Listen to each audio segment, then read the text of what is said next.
This week in country music history, the Redheaded stranger became friends with pop radio. May 8th, 1982 began the 2-week reign of the country crossover masterpiece, Always on My Mind by Willie Nelson. Welcome to CMA's This Week in Country Music History. Imagine the spring of 1982. Country radio was full of energy, but Willie Nelson was searching for something deeper. He found it in a song about regret that many believed had already reached its peak. But when Willie's unique, weary phrasing met those unforgettable lyrics, something happened that went far beyond the charts. The song? Always on My Mind. It had already been recorded by several artists, including Elvis Presley, but Willie Nelson found vulnerability within it that others had missed.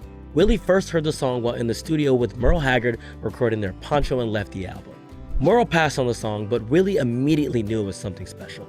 Instead of trying to overpower the arrangement, Willie leaned into his signature behind the beat phrasing, allowing the emotion of the lyrics to breathe.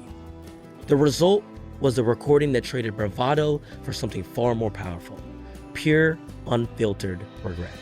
On May 8th, 1982, Willie Nelson's version reached #1 on the Billboard Hot Country Songs chart, where it held the top spot for 2 consecutive weeks. But the success didn't stop at country radio. The song crossed over to the Billboard Hot 100, climbing all the way to #5. Suddenly, Willie Nelson was reaching audiences far beyond the traditional country crowd. The recording became one of the most celebrated songs of the year. At the 1982 CMA Awards, it made a clean sweep, winning Single of the Year and Song of the Year. By that point, Willie wasn't just a country star. He had become one of the most respected voices in American music. The album Always on My Mind proved just as powerful. It stayed at #1 on the Billboard Top Country Albums chart for 22 weeks, becoming one of the most dominant country records of the era. Even more remarkable, the album remained on the charts for 253 weeks, nearly 5 years of listeners returning to its quiet power again and again.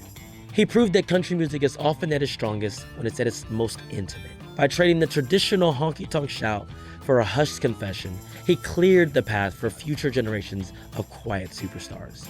Beyond the lyrics, Willie's influence lives on in the way that modern artists approach a microphone. He brought a jazz-like freedom to Nashville, making songs feel like a late-night conversation rather than a rehearsed performance. That relaxed, conversational honesty became a blueprint for the modern country storytellers. When you hear Chris Stapleton linger on a note, or Casey Musgrave deliver a line with effortless cool, you're hearing a style Willie Nelson helped pioneer. He taught the genre that the space between the notes can be just as powerful as the notes themselves. Willie Nelson didn't just top the charts with Always on My Mind. He gave the world one of the most timeless apologies ever recorded. That's This Week in Country Music History. Make sure you're following along with CMA, because next week we see Faith Hill's first kiss with the top of the charts.